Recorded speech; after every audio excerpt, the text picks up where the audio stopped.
Bem-vindo ao I'm Health Podcast, o podcast que vai transformar a sua visão em saúde e longevidade com base na ciência. Temos o prazer de ter hoje connosco Ana Filipa Batista, enfermeira numa unidade local de saúde em Coimbra, no Serviço de Hematologia Clínica. Olá Ana, é um enorme gosto tê-la hoje aqui connosco. Obrigada por aceitar este convite para falarmos um bocadinho sobre hematologia, cuidados paliativos, comunicação e esta parte mais humana no que toca ao cuidado em saúde. Para começarmos, gostaria de que partilhasse um bocadinho connosco aquilo que tem sido o seu percurso académico e profissional.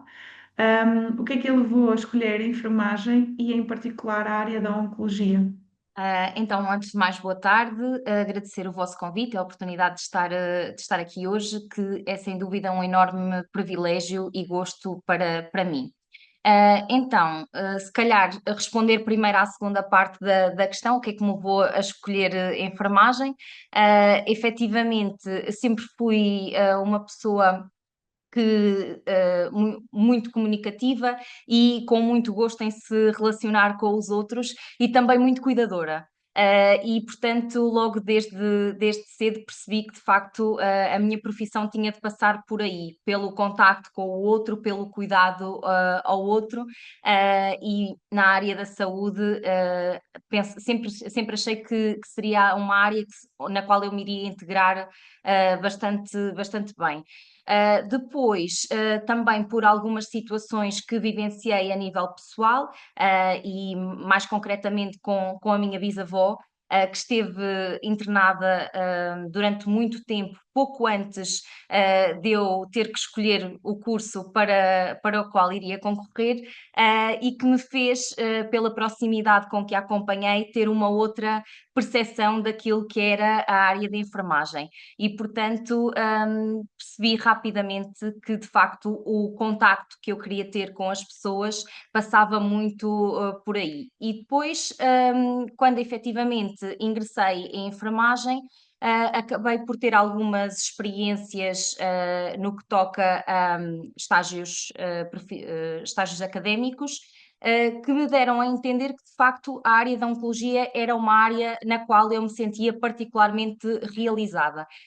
Nomeadamente no meu estágio de médico-cirúrgica tive a oportunidade de estagiar no IPO de Coimbra e, efetivamente, na altura eu lembro-me perfeitamente que quando saiu o local de estágio eu fiquei radiante e todas as minhas colegas, as minhas amigas, me perguntavam porque é que eu tinha ficado tão feliz sendo o sítio que era, porque ainda há alguns estereótipos também associados à oncologia e ao trabalho em oncologia. E então eu respondia sempre assim: eu acho que a oncologia é a área onde eu quero trabalhar no futuro. Portanto, isto melhor do que nunca é uma oportunidade de eu perceber se efetivamente eu gosto e me dou bem a trabalhar em oncologia neste contexto, ou se afinal estou completamente enganada e não é um contexto, não é aquilo que eu pensava. E então, fiz o estágio e posso dizer que foi, o estágio e a componente clínica enquanto percurso académico, onde de facto eu sinto que aprendi e evolui mais enquanto pessoa e enquanto, na altura, futura profissional. De maneira que depois, quando eu terminei a licenciatura em enfermagem, que foi em 2020, em plena Covid-19, foi uma altura em que, efetivamente, estávamos a passar por situações muito complicadas, não só em Portugal, mas também no mundo. Eu acabei o curso e tive a sorte, a felicidade de começar logo a trabalhar. Efetivamente, não comecei logo a trabalhar na área de oncologia, comecei primeiro numa clínica de gastroenterologia, e depois iniciei também funções num serviço de psicogeriatria, integrado nas Irmãs Hospitaleiras, que é aqui perto de onde eu vivo, em Coimbra, portanto é em Condeixa, e eu já tinha também realizado lá alguns estágios ao longo do meu percurso académico e iniciei lá funções numa vertente sobretudo direcionada para a área da saúde mental. No entanto, esta passagem foi uma passagem breve, porque depois, em dezembro desse ano, tive a oportunidade de ingressar no Hospital da Universidade de Coimbra, que agora faz parte da ULS Coimbra, e que é onde eu trabalho atualmente, aí sim, já no serviço de hematologia clínica. Antes de eu começar, e se calhar também para enquadrar ainda um bocadinho melhor, antes de eu começar a minha vida profissional, o meu avô materno passou também por um cancro do pâncreas. Foi mesmo ali entre eu terminar o curso e eu iniciar o meu percurso profissional. E também o facto e a forma próxima como acompanhei todo o processo, neste caso, também, numa outra vertente, não a nível profissional, mas pessoal, também me deu um outro enquadramento e uma outra bagagem, que eu considero que foi muito importante depois para iniciar aqui funções neste serviço. A verdade é que para mim, fez-me todo o sentido e aliás, quando me questionaram se, havia algum serviço em específico onde eu gostaria de trabalhar ou alguma área específica, visto que eu na altura ainda não tinha propriamente grande experiência profissional, aquilo que eu fui buscar foi precisamente a minha experiência em termos de estágios, e aquilo que eu disse foi que me via a trabalhar na área da oncologia. Pronto, paralelamente à prática clínica, tenho vindo sempre a investir de forma contínua na minha formação, nas áreas de oncologia, cuidados paliativos, na área do luto e também, como disse, na área da comunicação, nomeadamente na comunicação em saúde, que é uma área que para mim me é muito especial. Em julho de 2025 concluí a especialidade e o mestrado em enfermagem médico-cirúrgica na área de enfermagem à pessoa em situação paliativa. E atualmente encontro-me a terminar convosco o curso de especialização em cuidados paliativos e integrativos e também estou a realizar o curso de Oncologia e Estilo de Vida. Bom, temos aqui uma aluna super completa. Ahm, que bom, dá claramente para ouvir quando ouvimos a Ana que, para além do percurso profissional e de tentar sempre obter mais conhecimento, e connosco também, tem esta parte muito humana associada, não só pelas suas experiências pessoais, mas esta parte da comunicação. Eu gostaria de perceber como é que isto tudo passa pelo seu dia a dia, como é que integra esta parte mais humana e qual é que é, nesta altura, o seu contexto atual de trabalho? Então, atualmente, como referi, trabalho no Serviço de Hematologia Clínica da ULS Coimbra, que é um contexto muito particular, por ser altamente especializado. É um contexto onde acompanhamos pessoas com doenças hematológicas, nomeadamente leucemias, linfomas, mielomas múltiplos, e ao longo destes últimos anos, em contexto de internamento, tenho percebido que realmente é uma área bastante complexa e exigente, não só a nível físico, psicológico e emocional, pela gravidade das situações, mas também pela complexidade dos tratamentos, nomeadamente e com destaque aqui para a quimioterapia, e pelas inúmeras complicações que podem surgir. Além disso, estas complicações surgem muitas vezes não só da própria doença, mas também derivada dos tratamentos, e portanto também há aqui um alto grau de imprevisibilidade que muitas vezes ainda acresce também uma componente bastante desafiante a todo este contexto. Depois, é um contexto em que cuido de pessoas de faixas etárias extremamente distintas, e isso só por si também se torna bastante desafiante, porque são pessoas que muitas delas estão em idades diferentes, a passar fases de vida muito diferentes, muitas não estão a passar apenas por uma transição de saúde-doença, mas também por muitas outras transições. Temos pessoas que entraram agora para a faculdade, temos pessoas que acabaram de ser pais ou mães, temos pessoas que iam agora começar a viver a sua reforma. E, portanto, tudo isto depois também acresce aqui um desafio extra àquilo que é a nossa comunicação, a nossa relação com a pessoa e a forma como nós também interagimos com ela no processo de cuidados. Também cada pessoa é única, sem dúvida, e tem o seu próprio tempo e a sua forma de lidar com um diagnóstico destes e de vivenciar depois todo o processo de doença. Portanto, nós também temos de ter aqui uma grande capacidade de adaptação àquilo que são as pessoas de quem cuidamos e as suas especificidades, as suas necessidades, que por vezes são muito diferentes de pessoa para pessoa. Portanto, ao mesmo tempo, devo dizer que isso é uma das coisas que mais me fascina, porque acho que é a nossa oportunidade também de termos essa espasticidade de conseguir chegar de forma diferente e encontrar formas diferentes de chegar a cada pessoa conforme as suas características, as suas necessidades e a fase em que ela está. Confesso que isso sempre foi uma das coisas que mais me fascina, porque acho que é mesmo o ser humano a ser humano, quer da nossa parte, quer das pessoas que nós cuidamos, porque, e é uma frase que eu digo muitas vezes, nós somos pessoas a cuidar de pessoas, sempre, todos os dias.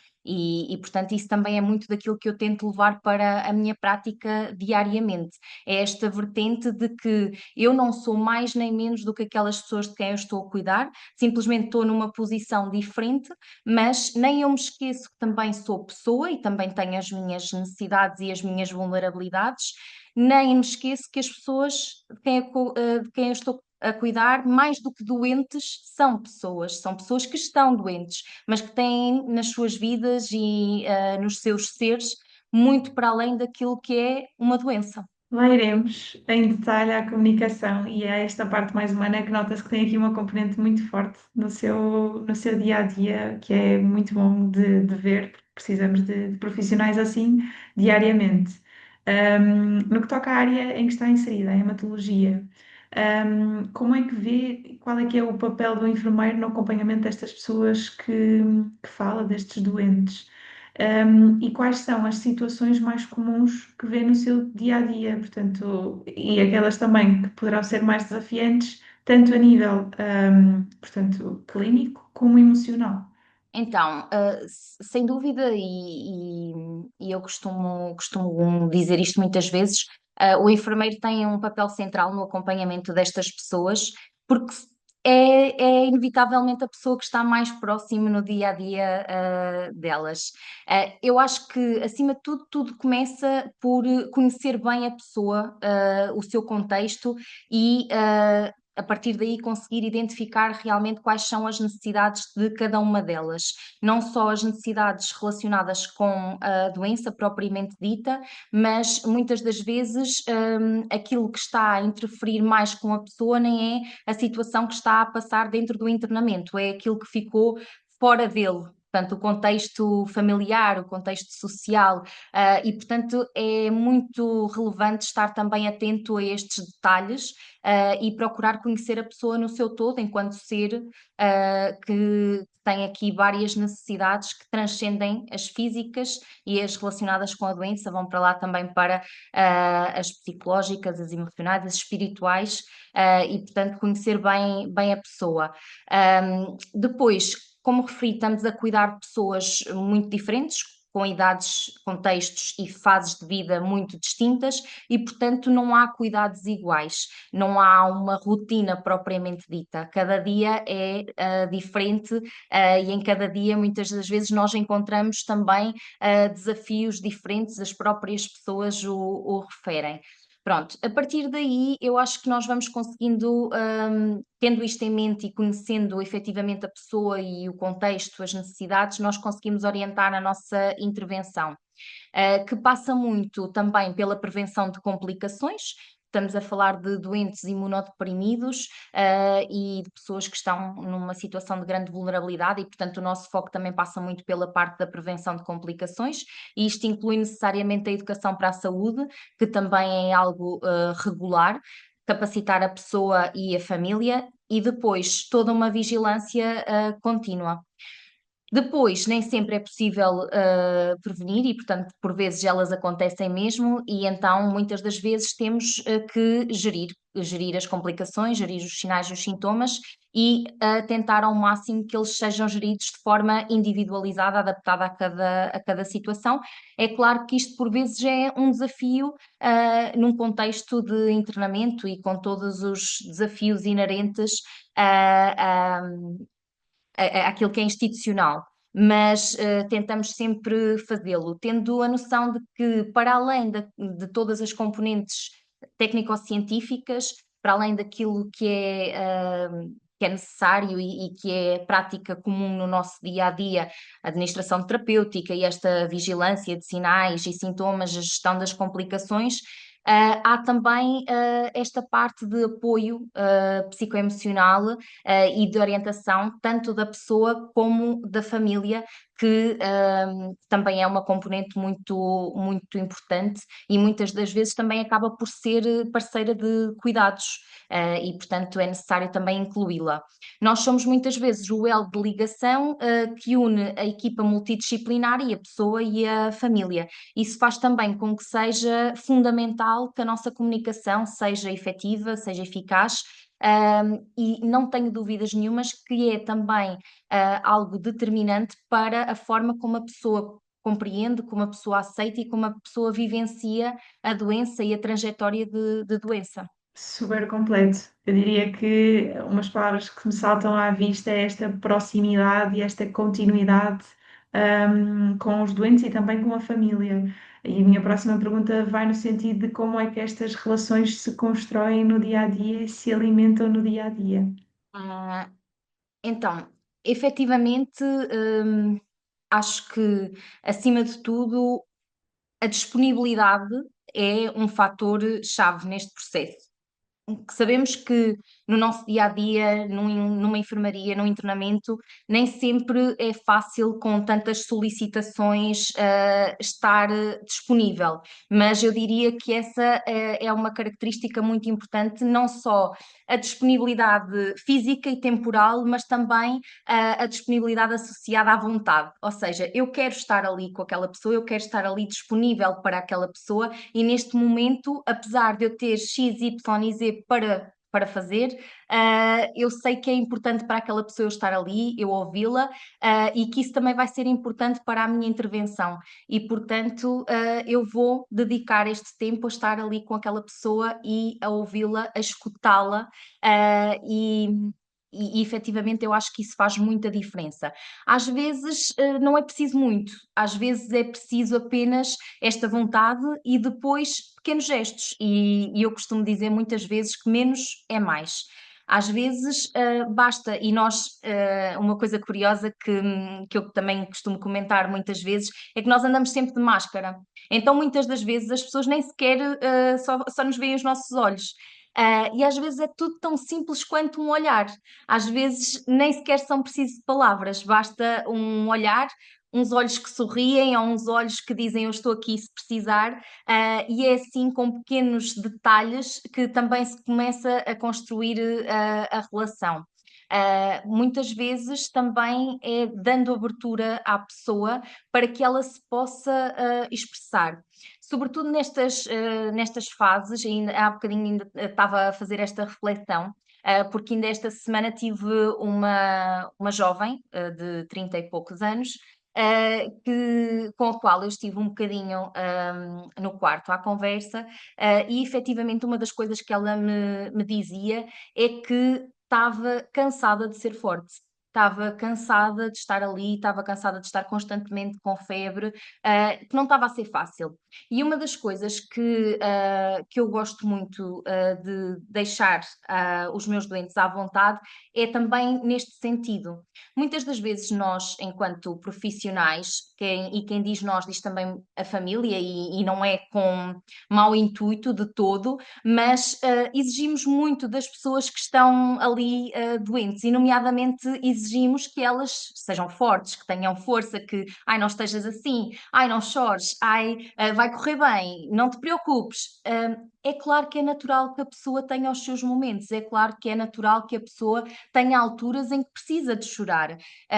E isso acho que é uma das coisas que também dá mais abertura à pessoa, é ela sentir que nós estamos ali independentemente do que for, independentemente se a pessoa precisar apenas de ficar em silêncio ou precisar apenas de chorar, porque efetivamente eles também precisam do seu espaço para poder ser vulneráveis. E eu digo muitas vezes isto, até nós, pessoas comuns, sem estarmos doentes, temos os nossos dias menos bons, temos os nossos dias em que acordamos cansadas, em que acordamos sem vontade e em que parece que o mundo todo se virou contra nós e às vezes nem é nada de especial. Quanto mais pessoas que passam por este tipo de diagnósticos, muitas delas em fases muito desafiantes e muito ingratas até, é completamente normal que em alguns momentos não estejam tão bem, que alguns momentos se vão abaixo. E é bom que possam expressar isso, porque o fardo torna-se um bocadinho mais leve. E, portanto, muitas das vezes é isso que eu também procuro transmitir às pessoas de quem cuido. É, eu estou aqui para os dias bons, claro que sim. Se for para me rir, eu rio-me imenso com eles, e isto também é um mito muitas vezes nesta área em que nós passamos ali o tempo todo de cara séria e a chorar. Não é verdade, eu rio-me imenso com os meus doentes, temos momentos deliciosos em que nós, às vezes são eles próprios a fazer piadas, por exemplo, com a falta de cabelo, e é incrível. Mas por outro lado, também sou aquela pessoa que está ali se for preciso ouvir, se for preciso ficar em silêncio, se for preciso comunicar só com o olhar, se for preciso abraçar, e eu sou conhecida pela enfermeira dos abraços precisamente por isso. Acho que isso também é importante, eles sentirem que nós não estamos ali só para administrar a quimioterapia, para administrar o antifúngico, para ver como é que está a atenção hoje. Estamos ali também para estes momentos em que eles não se sentem tão capazes e em que se sentem mais frágeis e mais vulneráveis. E, portanto, acho que a relação de ajuda, a relação de confiança também se vai estabelecendo destas pequenas coisas diariamente, e que para mim são extremamente enriquecedoras. E é precisamente referir o facto de sabermos que é conhecida como enfermeira dos abraços e dos sorrisos, digo. E já entendemos que diz muito sobre a forma como vive o cuidado e como atua enquanto profissional. Diria, sente que a sua comunicação e esta forma de se relacionar com os doentes e de atuar veio a evoluir desde o início da sua carreira e, se sim, que acredito que talvez sim, que aprendizagens é que mais a marcaram? Então, efetivamente, e como eu costumo dizer, desde sempre foi muito inato em mim, mesmo fora da profissão, esta parte relacionada com a comunicação e com a vertente humana. Sempre fui muito, muito fascinada por estes temas e por estas questões. Pronto. Contudo, efetivamente, quando estamos a comunicar com o outro e sobretudo nestas situações de transição saúde-doença e de pessoas que estão a vivenciar este tipo de processos, claro que é fundamental nós também aprofundarmos os nossos conhecimentos e as nossas capacidades para conseguir fazê-lo cada vez de forma mais efetiva e mais eficaz. Não só com as pessoas doentes, mas também com os familiares e também com as pessoas com quem nós trabalhamos e que estão à nossa volta, porque a comunicação com as pessoas à nossa volta, que tal como nós também cuidam, é muito importante. A comunicação interdisciplinar, por exemplo, é um dos fatores determinantes para depois o sucesso das nossas intervenções. Mas sem dúvida, que ao longo deste tempo e com toda a formação que tenho vindo a fazer, a minha comunicação tem evoluído. Acima de tudo, eu acho que o que também evoluiu foi tirar algumas conclusões que hoje em dia me permitem ter muito mais leveza em certas situações. Passo a explicar. Por exemplo, quando eu fui para o meu serviço, muitas vezes diziam: Mãe, tu apegas-te mais aos doentes, tu não podes ser assim, porque depois vais-te magoar. E efetivamente, eu já, já sabendo como é que eu sou, sempre soube que para mim a minha forma de cuidar passa muito por isto, passa muito por esta proximidade, passa muito por este tipo de relação.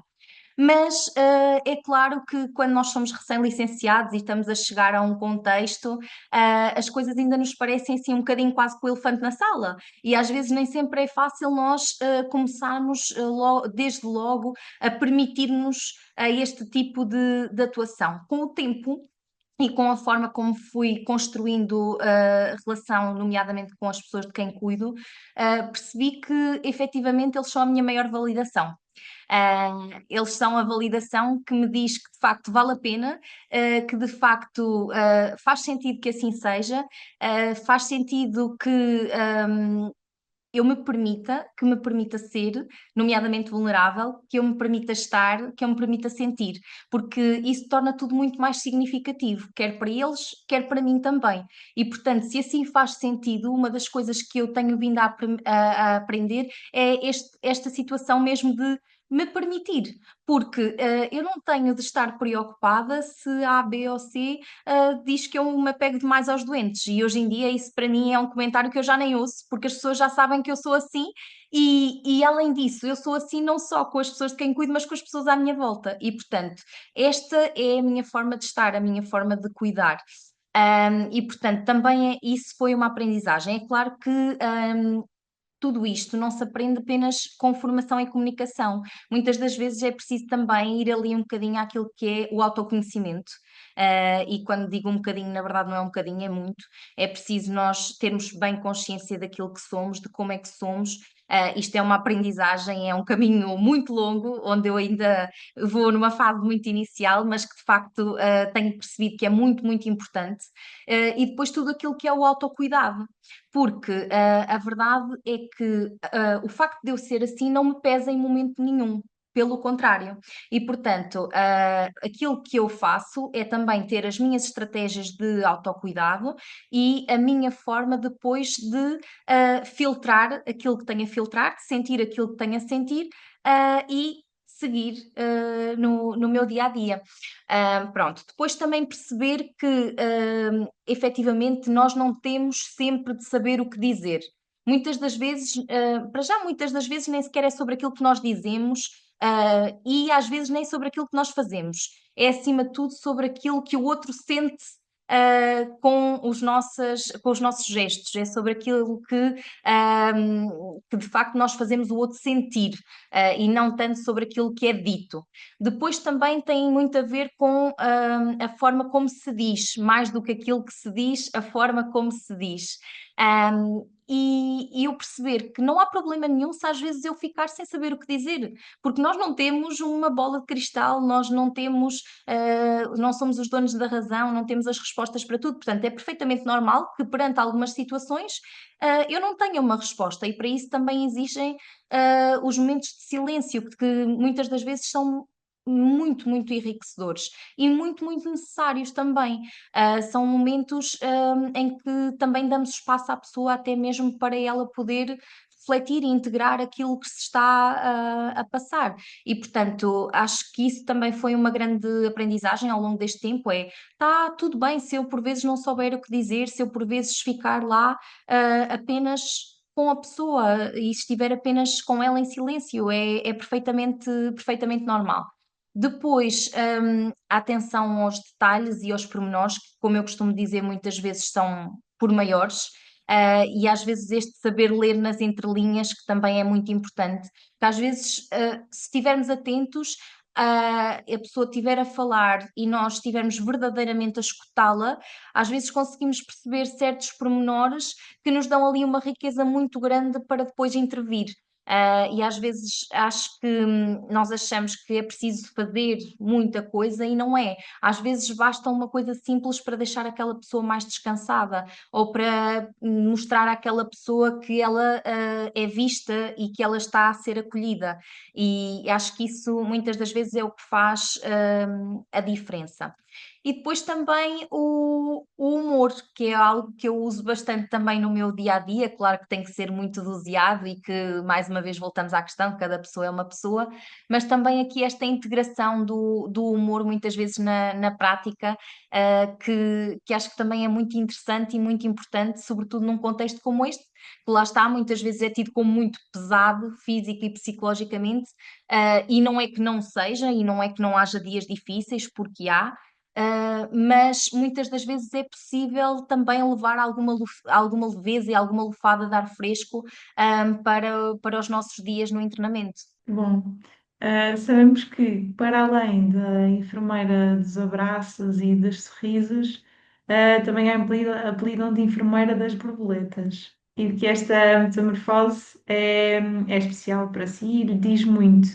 E curiosamente, a borboleta é um símbolo associado aos cuidados paliativos. De que forma é que esta ideia de transformação, de que forma é que esta, portanto, metamorfose, se reflete naquilo que faz, e também perante as pessoas que acompanham, assim, numa fase mais exigente da doença, vamos dizer assim. Exatamente. Efetivamente, há sempre um pormenor de borboleta à minha volta e toda a gente já sabe que eu sou conhecida por isso, pelas borboletas.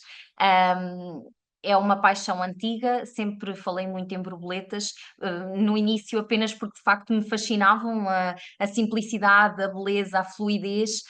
Depois na escola aprendi sobre a metamorfose e achei aquilo incrível. E levo essa levo essa filosofia muitas vezes para a minha vida, essa capacidade de transformação e de renovação.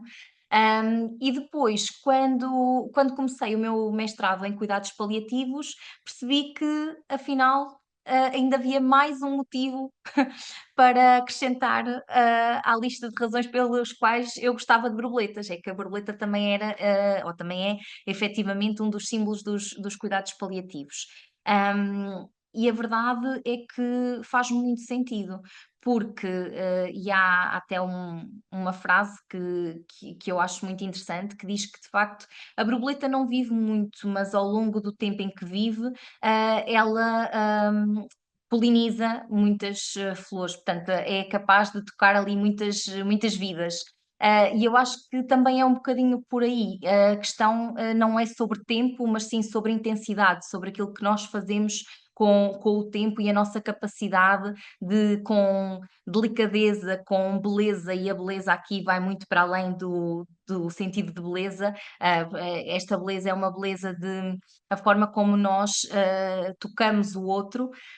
Um, Faz muito sentido que assim seja, e portanto é muito essa filosofia que eu tento levar também para os meus cuidados. E efetivamente, quer eu, enquanto enfermeira, nas minhas aprendizagens, aprendo muito isso das pessoas de quem cuido, porque eu costumo dizer que não sou só eu que faço a diferença na vida das pessoas, ou que procuro fazer a diferença na vida das pessoas de quem cuido. As pessoas de quem eu cuido também fazem todos os dias a diferença na minha vida e também todos os dias me ensinam muita coisa. E, portanto, também polinizam a minha vida, quer elas vivam mais ou menos tempo. Há pessoas de quem eu cuidei e que já faleceram há muito tempo e que eu continuo a recordá-las e dificilmente me irei esquecer delas, porque me trouxeram aprendizagens e momentos muito significativos. E, portanto, para mim, vivenciar e acompanhar estas pessoas ao longo destes trajetos, destas trajetórias da doença, acaba sempre por ser também muito enriquecedor, porque fica sempre um bocadinho, há sempre um bocadinho delas que fica comigo e que me acrescenta. E ao mesmo tempo é também o que eu tento fazer na vida delas, estejam elas ao meu cuidado mais ou menos tempo. Ah, Na vertente dos cuidados paliativos, efetivamente, deparei-me, com a minha prática clínica em hematologia, e também já o tinha feito anteriormente em estágios, ao longo do curso. Percebi que, de facto, os cuidados paliativos, são cuidados que visam promover o conforto e a qualidade de vida, mas que nós não podemos cingi-los às unidades especializadas, aos serviços especializados de cuidados paliativos, porque as pessoas com necessidades paliativas estão efetivamente e cada vez mais em serviços que não são serviços especializados e, portanto, é preciso levar esses cuidados, são um direito humano, às pessoas que, de certa forma, estão internadas em serviços hospitalares de agudos, mas que têm necessidades paliativas. E foi também um bocadinho essa a minha motivação para fazer o mestrado, perceber que, apesar de eu tentar sempre e tentarmos em equipa prestar os melhores cuidados, o que acontecia muitas vezes, ou o que acontece muitas vezes, é que ainda há pessoas com necessidades paliativas, às quais não são prestados os devidos cuidados, porque ainda há muitos mitos, porque é necessário mais formação nesta área, porque ainda temos, inclusive, de deixar de ver os cuidados paliativos como cuidados de fim de linha, que não são. E, portanto, aliei-me aqui também um bocadinho, a hematologia aos cuidados paliativos, no sentido de os integrar naquilo que é um serviço não especializado.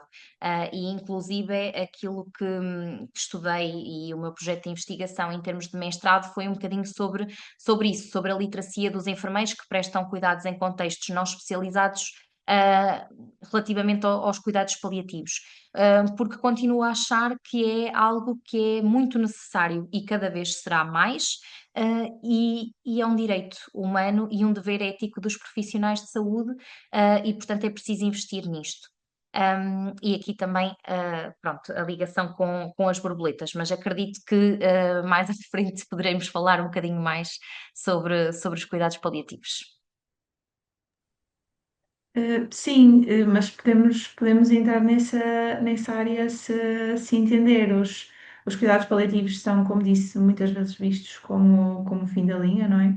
E o seu interesse por envergar nesta área e aquilo que a motivou já foi desbravando um bocadinho o que é que foi, mas eu gostaria de perceber quais é que são as competências em cuidados paliativos e não só, mas se calhar também em cuidados paliativos, que julga fundamentais, que ainda são precisas desenvolver para que os profissionais possam prestar melhores cuidados e para que o doente possa, naquela situação, hum, conseguir o melhor.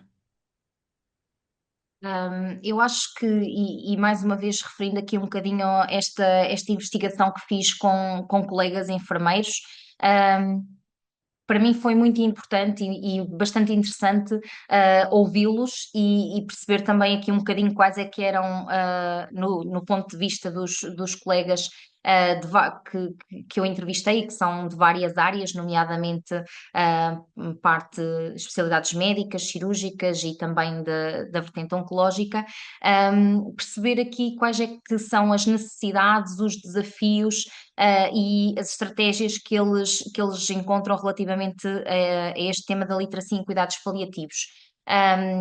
E de facto percebemos com esta investigação que ainda há um longo caminho pela frente, mas que efetivamente o caminho se faz caminhando e, portanto, estar desperto para ter noção da necessidade e da importância já é alguma coisa e já é um grande passo para se começar a investir cada vez mais e a trabalhar nesta área.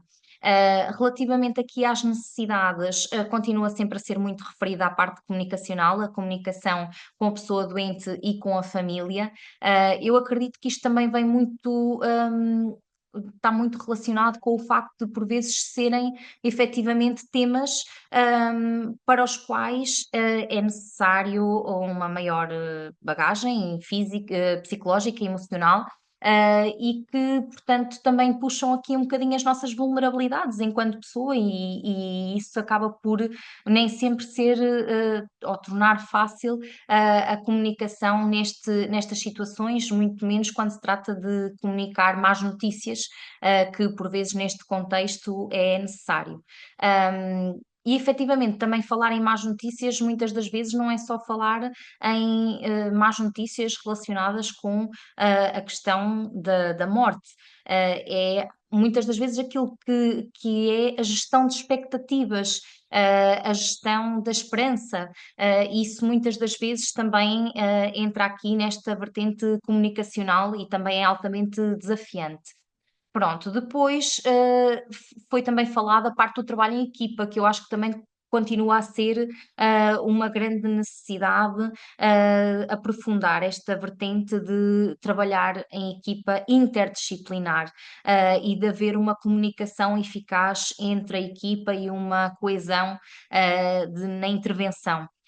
Nomeadamente muitas das vezes naquilo que é a definição dos objetivos terapêuticos e aqui também um bocadinho a discussão daquilo que são os objetivos e do que é efetivamente necessário e importante para a pessoa na nossa intervenção. Depois temos muito também, e isto na verdade acabam por ser também os pilares dos cuidados paliativos, portanto a comunicação, o trabalho em equipa, depois a gestão de sintomas, muitas das vezes é muito desafiante, sobretudo no caso dos doentes hemato-oncológicos, pelas suas especificidades, pelo risco acrescido de infecções, muitas das vezes é sem dúvida um grande desafio. Depois, tudo aquilo que tem a ver com a organização do trabalho numa enfermaria em que, em termos de tempo, em termos de recursos humanos, e por vezes nem sempre é fácil agilizar isso, e conseguir atender a todas as necessidades de todas as pessoas de quem cuidamos, num contexto que é tão exigente e que tem tantos pormenores às quais nós devemos e temos de atender. Depois, também aqui em termos de formação, e eu pelo menos noto isso no meu contexto, felizmente, noto que há cada vez mais um incentivo à formação, porque muitos dos nossos colegas, ou dos meus colegas mais velhos, não tiveram sequer na sua formação de base nada em termos de conteúdo sobre cuidados paliativos. Portanto, muitas das vezes isso nem sequer foi abordado no curso de base, só agora é que começa a ser-lhes abordado em termos de outro tipo, em termos de serviço e em termos de outro tipo de formação. Portanto, é muito importante permitir também a estas pessoas fazerem formação, dar-lhes condições para fazer essa formação, porque sabemos que muitas das vezes não é só haver disponibilidade de informação, mas é também as pessoas terem condições em termos económicos, em termos de tempo para as fazer, e nomeadamente parece-me a mim que estas novas modalidades do online são muito vantajosas também nesse sentido e com o regime assíncrono ainda mais.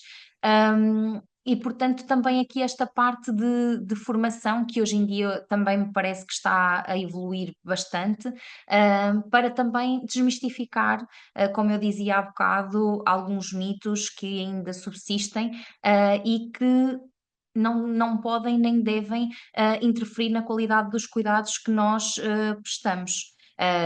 Falo, por exemplo, não só da filosofia e dos princípios dos cuidados paliativos, mas temas inerentes como, por exemplo, a administração de opioides, que hoje em dia, apesar de toda a informação disponível, ainda é um tema que continua a ser sensível em muitas equipas.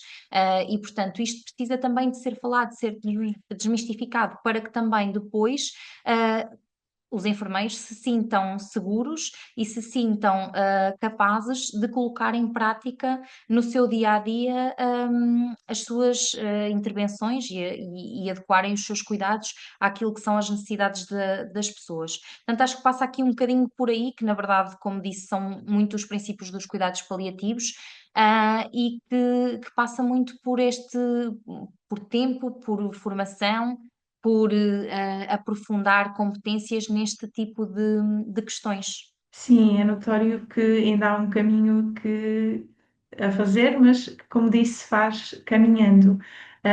E foi falando aqui, tocando em algumas barreiras, desafios, sendo que consegue enumerar quais é que são atualmente assim, as principais barreiras, que encontra no seu contexto de trabalho, e se calhar aqui um bocadinho também como é que os profissionais de saúde, e neste caso a Ana, lida com tudo isto e com a carga emocional que, no caso, trabalhando em cuidados paliativos, consegue ter no seu dia a dia, se faz parte também aqui das barreiras, e como é que gera isto tudo. Pronto, efetivamente, aquilo que tenho vindo a referir, também se aplica ao meu contexto de trabalho, porque, como disse, trata-se de um serviço não especializado e, portanto, não é que nos serviços especializados também não haja alguns desafios, claro que sim, mas num contexto não especializado, eles também são bastante relevantes. Pronto, aqui em termos de desafios, é precisamente, passa muito pela escassez de tempo. Muitas das vezes e acho que é muito fácil nós darmos mais prioridade àquilo que é técnico, do que àquilo que vai mais além, nomeadamente, ao suporte emocional, e à necessidade da pessoa muitas vezes, de falar um bocadinho sobre aquilo que a está a incomodar, ou de nós explorarmos alguns temas que podem ser importantes para a pessoa também. Hum, portanto, aqui a questão tempo, é muito relevante, diretamente relacionada também com a questão recursos humanos, pronto, que tem a ver também ali com as dificuldades muitas das vezes organizacionais, porque de facto são contextos onde nem sempre temos, os recursos que desejaríamos nesse aspecto. Pronto, depois esta parte das crenças e dos mitos que subsistem, ainda também dificulta aqui um bocadinho mais, essa questão. Depois, e também foi algo que foi frisado, a questão das limitações económicas, porque muitas das vezes, nós, temos acesso à formação, mas toda essa formação é paga. E portanto, temos aqui de também, e depois se eu nem estou muito desperta para uma temática, e se para fazer formação sobre ela ainda por cima tenho de pagar, então não faço. Portanto, isto também é algo que precisa de ser aqui um bocadinho equilibrado. Eu acho que isso já começa a acontecer, e como disse, tenho essa experiência no meu serviço de fazermos formação em serviço sobre este tipo de temas, e que inclusive é contabilizada no tempo de serviço, porque isso também acaba por ser importante, porque também é importante que nós, enquanto enfermeiros e enfermeiros neste tipo de contextos, tínhamos o nosso tempo de descanso, e também tínhamos acesso, também tínhamos tempo para pôr em prática as nossas estratégias de autocuidado. Pronto, e aqui acho que também, relacionando um bocadinho com a questão que me fez de seguida, a parte do autocuidado também é muito importante, nós termos as nossas estratégias, e termos também a nossa capacidade de fazer, essa catarse dentro de nós. Muitas das vezes é tão simples como, conversar um bocadinho com o colega, que está a fazer turno connosco, e também desabafar ali um bocadinho o que estamos a sentir, porque às vezes isso é mesmo necessário, porque, como disse há bocadinho, somos pessoas a cuidar de pessoas, portanto é normal que também tenhamos emoções, que por vezes também tenhamos situações que mexem connosco, sobretudo, e isso muitas das vezes acontece também no meu serviço, quando são pessoas com idades muito próximas das nossas, ou com contextos familiares semelhantes. Às vezes é muito fácil que isso nos toque de uma forma mais significativa, que mexa mais connosco, e portanto é muitas vezes aquela ideia de termos alguém que nos ouça durante aquele bocadinho, para podermos também ali libertar um bocadinho as nossas emoções. Ah, e depois, pronto, depende muito de cada pessoa. Eu, por exemplo, uma das minhas estratégias de autocuidado e também forma de catarse é escrever, porque eu gosto muito de escrever, e às vezes ajuda-me muito ali a filtrar os meus sentimentos e aquilo que vivenciei.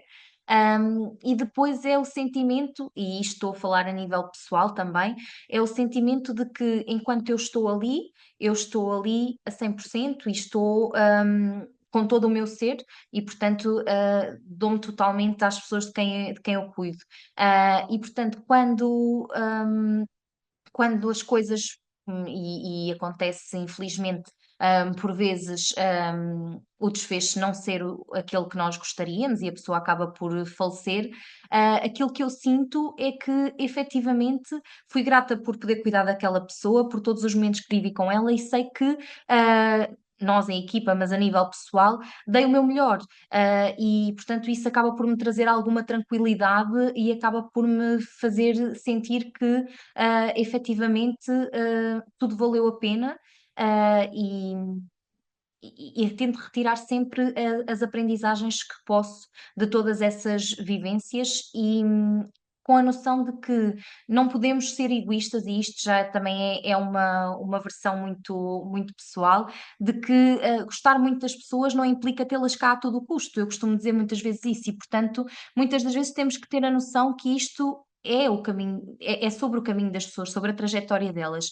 E, portanto, não podemos querer também ter uma obstinação terapêutica que depois acaba por tornar-se prejudicial para a pessoa e para a família e para todo o processo que estão a vivenciar. E isso é um equilíbrio que também se vai fazendo dia a dia e que eu acho que não há nunca nestas situações hum, uma, uma resposta perfeita ou uma forma de estar perfeita. Nós vamos no dia a dia adaptando-nos a cada situação, tendo em conta aquilo que já trazemos de bagagem, aquilo que também temos ao nosso dispor e cada pessoa de quem cuidamos. Acho que depois acaba também por ser muito variável. É claro que há pessoas que nos marcam mais, há pessoas que não nos marcam de forma tão significativa, mas em nós querendo também podemos sempre retirar algo de positivo de todas essas vivências que temos o privilégio de ter com cada uma das pessoas de quem cuidamos. Obrigada pela partilha, Ana, tão genuína e tão esclarecedora, verdadeiramente. Nós estamos a caminhar para o fim do episódio, e eu gostaria, como umas últimas questões, de perceber, depois de tudo aquilo que tem experienciado e que tem vivido na sua área, em ambas as áreas, até diria, na hemato-oncologia e nos cuidados paliativos, qual é que diria que é assim a maior aprendizagem, se conseguisse nomear uma, até hoje, que as áreas lhe trouxeram? Então, a minha maior aprendizagem, na verdade, aquela que eu vou dizer, não advém apenas do contexto, do meu contexto profissional, mas daquilo que ao longo da vida tenho vindo a aprender.